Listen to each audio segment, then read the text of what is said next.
Good morning, good morning. Here's what's been happening lately. 3 candidates are vying for the Republican nomination in the March 17th primary election and a chance to take on Governor J.B. Pritzker in November's general election contest.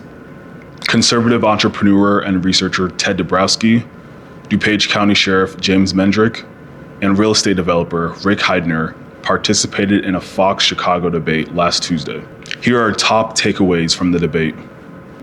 Property taxes, the candidate's stance on Trump, criminal justice, pension reform, and immigration.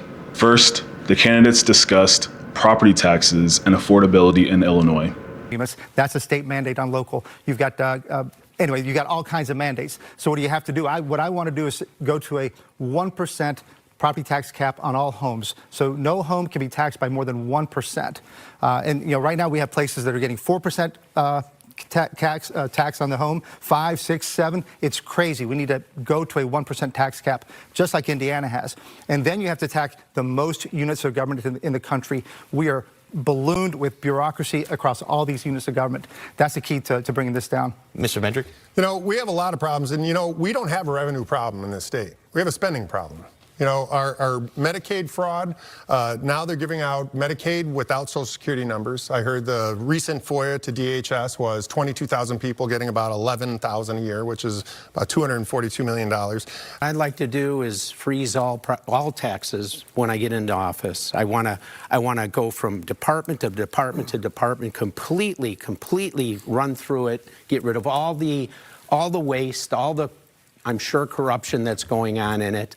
And then what I want to do is I want to bring businesses in. So we'll create more tax. So by creating more tax and then pushing down the waste that we have, we're going to have a lot of money that we're going to be able to reduce taxes. Here's what the candidates had to say on immigration.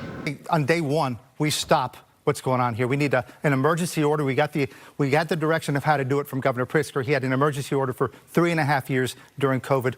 We're going to do the same thing for crime and for illegal immigrant crimes. We're going to work to get rid of the Safety Act. We're going to work to get rid of the sanctuary state. And we're going to get, for Safety Act, we're going to get all 100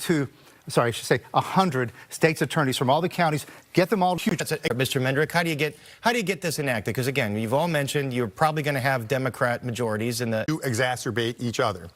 One is easier than the other. The Safety Act is going to take some legislative changes. If we take ICE raids, they'll maybe get 15 people out of Chicago in a weekend.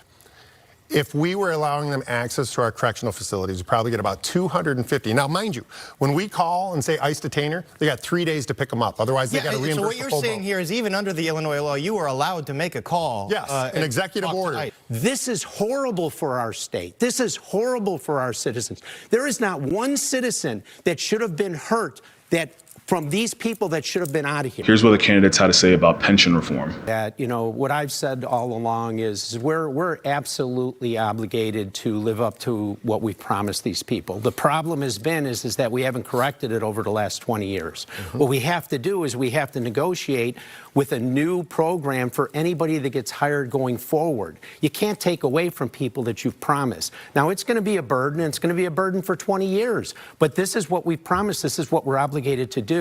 If you talk to big real estate investors, they've redlined Illinois and Chicago for investing in Illinois. Warren Buffett himself said, I will not invest in Illinois with all that pension debt because they'll come after me for taxes for the next 30 to 40 years.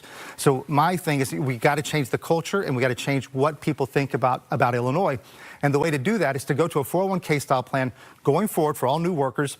And that way we can send a message to the rest of the country. We're not going to keep digging the pension hole. We're finally going to solve our problem. When you talk about pensions, though, you have to look, too. So pensions were built on a system that had a mortality rate of about 55 to 60 years old, right? So, kind of like Social Security. So you have to look at the way employees now exist. And in my job, I have over 800 people that I supervise.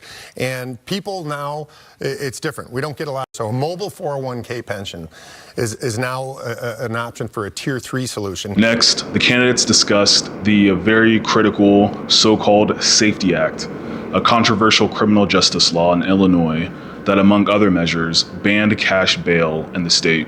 So, you know what? The reason the Safety Act always gets monitored is no cash bail. That's the only portion of it they can defend.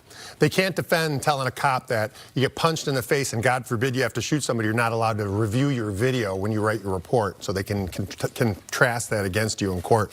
They don't tell you that if you deal a brick of fentanyl to a 12-year-old kid today, you're going to be out as soon as you see a bond court judge. You don't get held from that. The standard is you have to be a threat to society or a specific These are other person. parts of the... Something the people have to see. Look, even though murders are down from 800 to 400, it's still the biggest total murders in the country. Chicago has led in murders, total murders, 14 years in a row. We are horrible at this. And we see all the cases. We see it every day. We see cases of bad guys doing crimes who should have been in jail. Bail should be brought back. It was a huge experiment. We became the first state to get rid of bail entirely. That's wrong. We should give the judges the chance to keep some people either in check with bail, or make sure that, like, somebody's parents are watching that person, for example, who's out there. There's a reason for them to come back to court is another thing. I think most of them want it. They don't want it. I mean, this is not safe for anyone. You know, we talk to the policeman, and the policeman will stand there and tell you, we arrest somebody, 4 days later, we're arresting the exact same person. Yep. And I've said this, and I'll say it here now again. You know, it's very simple. Okay, I have money so I can afford to put up bail. But what they do, what the judges do, is they'll say, Rick, your bail is going to be $100,000, and your bail is going to be, you know, somebody else $1,000. The candidates were asked where they disagree with President Trump, who has lost Illinois each time he's run for president. I love what he's done at the border. He's closed the border. He promised to deliver on that. Of course, Illinois is still making its mess with the sanctuary laws. That's a problem. I love his school choice bill. He's got the tax credit scholarship in his big, beautiful bill. Trump won because he was the better candidate. Trump may say things that alarm people sometimes, but he's saying what we're all thinking. And I think the way he's done his job, what he's done, I believe in his work. He's pro-police. How? I have a problem now with it, but I'm very much aligned with President Trump. I mean, the only thing that I could really say that he was doing that I had a little bit of a problem with, more than a little bit, was that I really wanted to see a path to illegal immigrants that have been here a long time and been good citizens and have homes and pay taxes and have kids in school. I'd like to see them have a path to citizenship